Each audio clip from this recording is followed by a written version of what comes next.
Hello students, आपके अपने YouTube channel R K classes में बहुत बहुत स्वागत है। तो मैं आप सभी को इससे पिछले लेक्चर में आप सभी को रासायनिक अभिक्रिया की जो विशेषता थी वह मैंने आप सभी को पढ़ा दिया है। आज का जो हमारा टॉपिक है वह है रासायनिक समीकरण। तो हम लोग देखने वाले हैं रासायनिक समीकरण क्या होता है, इसके क्या सब पार्ट्स हैं, इन सभी चीज़ों के बारे में हम लोग आज इस वीडियो में कवर करने वाले हैं। अगर आप सभी अभी तक इस यूट्यूब चैनल आरके क्लासेस पे अगर नए हैं तो हमारे यूट्यूब चैनल को सब्सक्राइब जरूर कीजिए और बेल आइकन की घंटी जरूर दबा दीजिए ताकि जितने भी न्यू वीडियो हैं वो आप सभी तक जल्द से जल्द पहुंच पाए। और इस वीडियो को अपने दोस्तों तक ज़्यादा से ज़्यादा शेयर कीजिए। और ये हमारा क्लास 10th का एक फाउंडेशन बैच है जो कि 7 तारीख से चालू हुआ है और जब तक एग्ज़ाम होगा तब तक ये बैच आप सभी का चालू रहेगा। तो आज जो हमारा टॉपिक है उसको हम लोग स्टार्ट करते हैं बिना किसी देरी के। देखिए, हमारा टॉपिक है आज का रासायनिक समीकरण। इसे इंग्लिश में बोला जाता है केमिकल रिएक्शन। Chemical reaction. तो हम लोग आज जानेंगे रासायनिक समीकरण आखिर होता क्या है और ये किस प्रकार से बनता है और इसको बनाने का फायदा क्या है। इस चीज़ के बारे में हम लोग आज इस वीडियो में जानने वाले हैं। अगर आप सभी अभी तक हमारे इससे पिछला लेक्चर नहीं देखे हैं तो उसको डिस्क्रिप्शन में, वीडियो को डिस्क्रिप्शन में लिख दिया हुआ है, वहाँ से जाकर इस वीडियो को देख लीजिए। और मैं इसका एक अलग से प्ले लिस्ट भी साइंस का बना दूंगा, आप लोग वहाँ से भी इसको इजीली देख पाएंगे। ठीक है, चलिए। रासायनिक समीकरण, जब किसी रासायनिक अभिक्रिया को, मान लीजिए जब कोई रासायनिक अभिक्रिया होती है, संकेत यानी संकेतों अथवा सूत्रों के माध्यम से व्यक्त किया जाता है।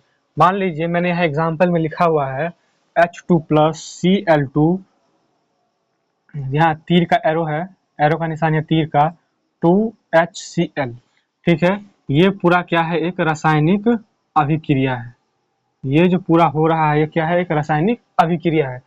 अब हम लोग इस पूरे रासायनिक अभिक्रिया को किस माध्यम में हम लोगों ने किस किस तरीके से व्यक्त किया है उसको जानना है। ठीक है, देखिए यहाँ पे मैंने सूत्र का प्रयोग किया है, ये प्लस है, हमने यहाँ पे सूत्र का प्रयोग किया, दोनों को जोड़ा है। और ये एरो का निशान है यानी तीर का निशान है, यहाँ पे मैंने संकेत का प्रयोग किया है। तो ये यहाँ पे सूत्र हो गया और यहाँ पे ये संकेत हो गया। देखिए, संकेत यानी कि सूत्र और संकेत के माध्यम से जब हम किसी चीज को दर्शाते हैं, वो भी साइंस में और केमिस्ट्री में, तो उसको हम लोग रासायनिक समीकरण के नाम से जानते हैं। तो मैं आशा करता हूँ आप सभी इस चीज को समझ चुके हैं। देखिए, मैंने एग्जाम्पल में लिया है H2 प्लस Cl2 यानी कि क्लोरीन। और जब हम इस दोनों चीज को मिलाएंगे किसी चीज में रखकर तो क्या होगा, हमारा HCl यानी कि हाइड्रोजन क्लोराइड हमारा बनकर तैयार हो जाएगा, जिसका गुण बिल्कुल भी अलग रहेगा। क्या रहेगा, बिल्कुल ही अलग रहेगा। जो मूल गुण वाले पदार्थ हैं, तत्व हैं, इनसे जो है इसका गुण जो है बिल्कुल ही भिन्न होने वाला है। इसके गुण से इसका गुण मैच कभी भी नहीं करेगा, क्योंकि ये एक, इस दोनों को मिलाकर एक नया पदार्थ का फॉर्मेशन हुआ है, निर्माण हुआ है। ठीक है, नया पदार्थ बना है। तो इसी को हम लोग केमिकल रिएक्शन यानी कि रासायनिक अभिक्रिया कहते हैं। अब हम लोग जानेंगे कि रासायनिक अभिक्रिया जो है वो कितने प्रकार के, रासायनिक अभिक्रिया, रासायनिक समीकरण। अब हम लोग जानेंगे कि रासायनिक समीकरण कितने प्रकार के होते हैं। अभी रासायनिक समीकरण आप लोग को मैंने समझा दिया, अब हम लोग समझने वाले हैं रासायनिक समीकरण जो है वह कितने प्रकार के। तो देखिए, रासायनिक समीकरण जो होते हैं वह मेनली 2 प्रकार के होते हैं।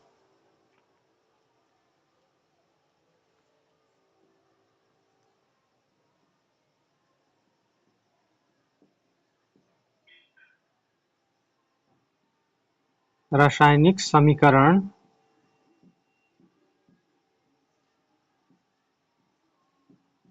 दो प्रकार के होते हैं। कितने प्रकार के होते हैं रासायनिक समीकरण? 2। पहला है इसका संतुलित रासायनिक समीकरण। संतुलित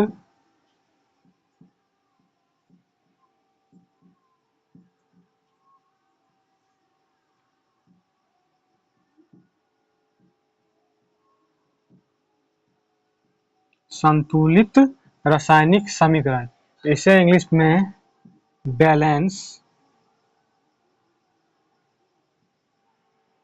बैलेंस केमिकल, सॉरी यहाँ पे मैंने रिएक्शन लिख दिया, यहाँ पे इक्वेशन हुआ, केमिकल इक्वेशन,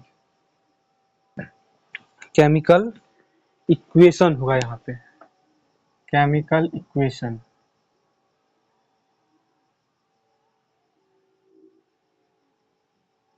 केमिकल इक्वेशन, ठीक है। तो यहाँ पे क्या होगा, केमिकल इक्वेशन, इसको इंग्लिश में क्या बोलेंगे, केमिकल इक्वेशन। ये हो गया बैलेंस केमिकल इक्वेशन, इसका संतुलित रासायनिक समीकरण का इंग्लिश हुआ बैलेंस केमिकल इक्वेशन। इसमें आपसे कहीं भी डाउट अब नहीं होना चाहिए। फिर दूसरा जो है हमारा है वो है असंतुलित।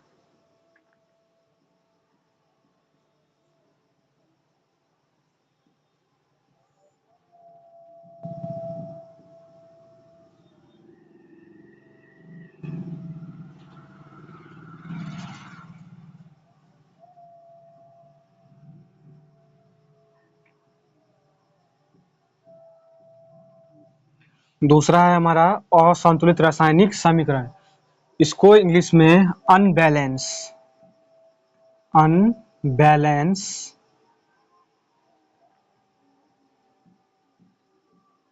Unbalance chemical equation, unbalance chemical equation, इसे इंग्लिश में असंतुलित रासायनिक समीकरण को अनबैलेंस केमिकल इक्वेशन कहा जाता है। अब हम सभी जानेंगे कि ये जो इसके दो रासायनिक समीकरण के सब टाइप्स हैं, एक है बैलेंस केमिकल इक्वेशन, दूसरा है अनबैलेंस केमिकल इक्वेशन। अब इस दोनों को बहुत ही डिटेल से हम लोग समझने वाले हैं। तो आप सभी को अगर ये वीडियो अच्छा लग रहा है तो वीडियो को लाइक जरूर करें और वीडियो को शेयर भी कर दें, और इस चैनल पर अभी तक अगर नए हैं तो चैनल को सब्सक्राइब जल्द से जल्द करें, और इस फाउंडेशन सीरीज का आप सभी फ्री में लाभ हमारे यूट्यूब चैनल पर आगे क्लासेज पर इसका लाभ उठा सके। तो हम लोग आप समझने वाले हैं ये संतुलित समीकरण और असंतुलित समीकरण। आप सभी इसका स्क्रीनशॉट ले लीजिए।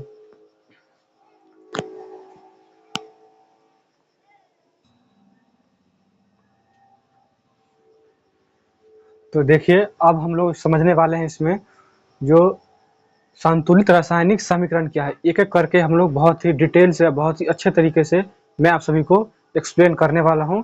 इसीलिए आप सभी को वीडियो में अंत तक बने रहना है, वीडियो को स्किप बिल्कुल भी नहीं करना है। अगर आप सभी वीडियो को स्किप करते हैं तो फिर आप सभी इस चीज़ को बिल्कुल भी नहीं समझ पाइएगा, ठीक है। तो चलिए यहाँ पे है संतुलित रासायनिक समीकरण यानी कि बैलेंस केमिकल इक्वेशन। जैसा कि मैंने आप सभी को पहले ही बताया इससे पहले, जिसका इंग्लिश क्या होता है, बैलेंस केमिकल इक्वेशन। इंग्लिश में आप सभी को कहीं भी आप दिक्कत नहीं होने वाला है, ठीक है। अब हम लोग जानते हैं ये संतुलित रासायनिक समीकरण, अब हम लोग जानते हैं ये संतुलित रासायनिक समीकरण आखिर है क्या, ये किस प्रकार से हम इसको समझ सकते हैं कि ये बैलेंस इक्वेशन है या बैलेंस इक्वेशन नहीं है। इसका पहले हम लोग डिफिनेशन लिख लेते हैं, फिर मैं डिफिनेशन लिखने के बाद इसका एग्जाम्पल लेके समझाऊंगा, और फिर मैं अंतिम में जो लास्ट में जो है वह समीकरण को बैलेंस किस प्रकार से किया जाता है, संतुलित किस प्रकार से किया जाता है, और संतुलित समीकरण को वह भी मैं बताने वाला हूं। तो इसीलिए आपसे वीडियो को स्किप बिल्कुल भी ना करें। तो देखिए वह समीकरण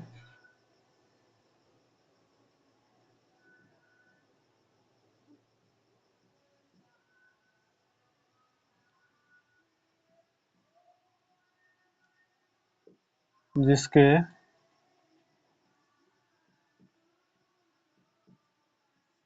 दोनों ओर, अब दोनों ओर का मतलब है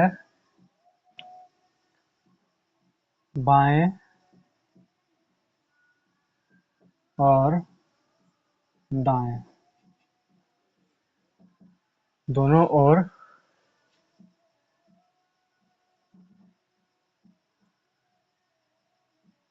परमाणुओं की संख्या एक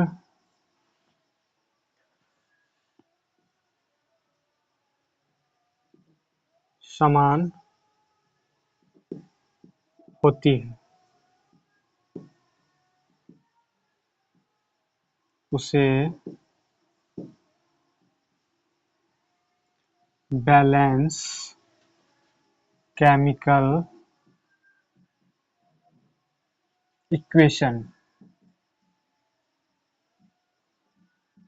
बैलेंस केमिकल इक्वेशन कहते हैं। यानी इसका मतलब हुआ, अब मैं आप सभी को एग्जांपल लेके समझाता हूँ। जैसे मान लीजिए यहाँ पे ये 2H H2 प्लस Cl2, मैं बहुत ही बेसिक सा एग्जांपल ले रहा हूँ ताकि आप सभी बहुत ही आसानी से चीज को समझ पाए। अब ये है HCl, क्या है ये HCl, ये चीज जब हम हाइड्रोजन और क्लोरीन को जब मिलाएंगे तो हाइड्रोजन क्लोराइड बनेगा। क्या बनेगा? Hydrogen chloride. अब देखिए ये हमारा संतुलित है या नहीं है, तो इसको जो हम लोग को पता लगाना है वो मैं आप सभी को बता रहा हूँ। तो आप सभी यहाँ पे बोर्ड पे ध्यान से देखिए, बिल्कुल भी ध्यान से, कहीं भी वीडियो को स्किप, बिल्कुल जरा सा वीडियो को स्किप नहीं करना है। देखिए यहाँ पे पहले हम लोग इसमें क्या क्या है उसको हम लोग को साइड में लिखना है। सबसे पहले इसमें क्या है? हाइड्रोजन, हाइड्रोजन है, फिर है Cl यानी क्लोरीन, तो यहाँ पे हम लोगों को क्लोरीन भी लिख लेना है। मैंने यहाँ पे क्लोरीन लिख लिया। अगर आप सिर्फ पेन और पेपर लेके अभी तक नहीं बैठे हैं तो पेन और पेपर लेके बैठिए और इसको मेरे साथ आप सभी ट्राई जरूर कीजिए। और यहाँ पे लेफ्ट और यहाँ पे राइट, ठीक है? इसको समझने में आपसे कोई दिक्कत? आप देखिए, अब देखिए लेफ्ट में देखना है जो हमारा ये, देखिए ये वाला साइड जो हमारा है, ये वाला साइड, इसको हम लोग लेफ्ट यानी कि बायां बोलते हैं, और ये साइड जो है हमारा वो है राइट। जो हमारा राइट है वो हमारा राइट, इसमें राइट होगा समीकरण में, जो हमारा लेफ्ट है वो हमारा लेफ्ट होगा। देखिए ये हमारा राइट है और ये मेरा लेफ्ट है, तो ये वाला पार्ट लेफ्ट होगा, ये वाला पार्ट राइट होगा, ठीक है? अब देखिए इसमें हाइड्रोजन जो है वो कितना है, देखिए हाइड्रोजन की आगे में कितना लिखा हुआ है? 2। हाइड्रोजन लेफ्ट में कितना है? 2। अब उस हाइड्रोजन को फिर देखना है राइट में कितना है, तो यहाँ पे देखिए सिर्फ 1 है, तो यहाँ पे 1 लिख दिए। फिर देखिए यहाँ पे क्लोरीन कितना है लेफ्ट में, तो क्लोरीन यहाँ पे 2 है, यहाँ क्लोरीन को यहाँ पे 2 लिखेंगे। यहाँ देखिए क्लोरीन कितना है राइट में? 1 है, यहाँ देखिए 1 है। अब देखिए मैंने आप सभी को इसके डिफिनेशन में क्या लिखा है, वह समीकरण जिसके दोनों ओर, एक लेफ्ट साइड और एक राइट साइड, इसीलिए मैंने यहाँ क्लियर करने के लिए बायां और दायां भी लिख दिया है। दोनों ओर बाएं और दाएं परमाणुओं की संख्या, ये जो परमाणु है 2 2 1 1, ये परमाणु है, परमाणु की संख्या एक समान यानी कि एक जैसा रहना चाहिए, डिफरेंट डिफरेंट नहीं रहना चाहिए। देखिए यहाँ लेफ्ट में अगर हाइड्रोजन 2 है तो यहाँ राइट में हाइड्रोजन 1 ही है, ये दोनों तो डिफरेंट हो गया, यहाँ पे 2 हो गया, यहाँ पे 1 हो गया, यहाँ 1 डिफरेंट है। फिर क्लोरीन जो है यहाँ पे देखिए लेफ्ट में 2 है और राइट में 1 ही है। तो ये तो जो है दोनों डिफरेंट है, तो डिफरेंट नहीं रहना चाहिए, एक समान रहना चाहिए, तभी वो जाकर हमारा क्या होगा, वो हमारा बैलेंस केमिकल इक्वेशन बनेगा, नहीं तो वो हमारा बैलेंस केमिकल इक्वेशन बिल्कुल भी नहीं बन पाएगा। इसको हम लोग को क्या करना है, अब बैलेंस करना है। ये अभी अनबैलेंस्ड है, क्या है? अनबैलेंस्ड केमिकल इक्वेशन है। अब हम लोग को इसको बैलेंस करना है। तो इसको बैलेंस किस प्रकार से किया जाएगा? देखिए अगर यहाँ पे हाइड्रोजन 2 है तो यहाँ भी हाइड्रोजन को 2 लाना होगा। तो यहाँ क्या हाइड्रोजन राइट में 1 है, तो इसको हम लोग को 2 से मल्टीप्लाई करेंगे, तो यहाँ पे हाइड्रोजन हमारा राइट में 2 हो गया, तो यहाँ पे 2 देंगे, ठीक है? अब यहाँ भी 1 है, यहाँ लेफ्ट में क्लोरीन 2 है, तो यहाँ भी 2 से मल्टीप्लाई करेंगे, तो ये भी हमारा क्लोरीन भी जो राइट में वो 2 हो जाएगा। अब देखिए यहाँ पे 2 है और क्लोरीन को जब गुना करेंगे 2 से 2 क्लोरीन हो जाएगा, और जब 2 को हम लोग हाइड्रोजन से गुना करेंगे तो 2 हाइड्रोजन हो जाएगा। 2 हाइड्रोजन यहाँ भी हो गया और 2 हाइड्रोजन यहाँ भी हो गया। अब 2 क्लोरीन जो है यहाँ पे भी पूरा हो गया। तो ये जो हमारा निकला, अब ये हमारा बैलेंस केमिकल इक्वेशन हो गया। ये क्या हो गया हमारा बैलेंस केमिकल इक्वेशन। अगर आप और चैनल को सब्सक्राइब जरूर कीजिए और बेल आइकन की घंटी जरूर दबाइए ताकि जितने भी नए वीडियो हैं वो आप सभी तक जल्द से जल्द पहुंच पाए, और वीडियो को लाइक शेयर जरूर कीजिए। देखिए आप सभी इसको समझ चुके हैं। अब मैं बताता हूं जो हमारा असंतुलित रासायनिक समीकरण है उसको मैं आप सभी को बताने के लिए जा रहा हूं।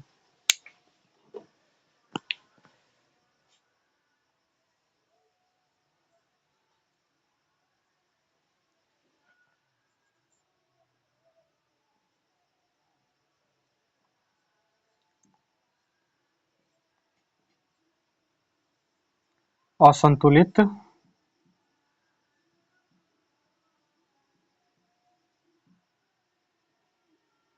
रासायनिक समीकरण,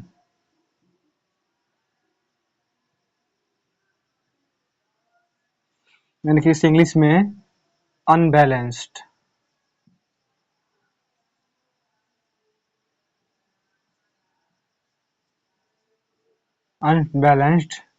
केमिकल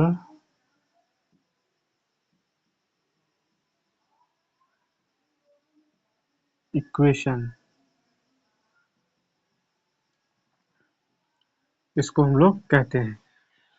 ये हुआ हमारा असंतुलित रासायनिक समीकरण, जिसे इंग्लिश में अनबैलेंस्ड केमिकल इक्वेशन कहते हैं।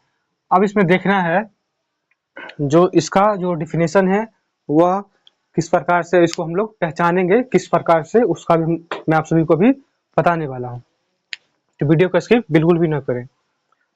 अब देखिए पहले मैं इसका डिफिनेशन बताता हूँ, फिर मैं उसके बाद इसको मैं एक्सप्लेन करूंगा बहुत ही अच्छे से।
देखिए मैंने इसका असंतुलित रासायनिक समीकरण यानी कि अनबैलेंस्ड केमिकल इक्वेशन का मैंने यहाँ पे डेफिनेशन लिख दिया है। अब मैं इसको पढ़ के आप सभी को एक्सप्लेन करता हूँ। वह समीकरण जिसके दोनों ओर आप सभी समझ गए, लेफ्ट और राइट, परमाणुओं की संख्या, जो परमाणु होते हैं उसकी संख्या एक समान नहीं होती है। परमाणुओं की संख्या एक समान नहीं होती है। संतुलित समीकरण में एक समान होती है और असंतुलित रासायनिक समीकरण में इसका जो परमाणुओं की संख्या है वो एक समान कभी भी नहीं रहती है। ठीक है।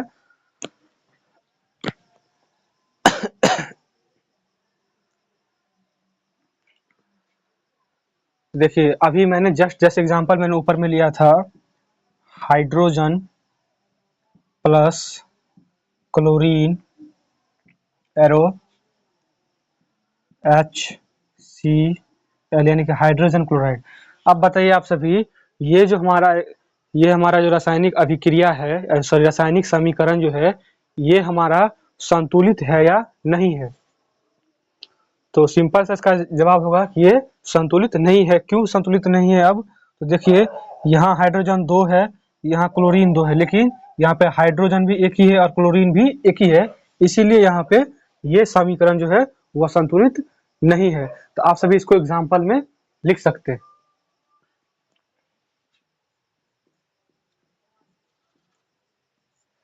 इसको आप सभी एग्जाम्पल में लिख लीजिए इस चीज को।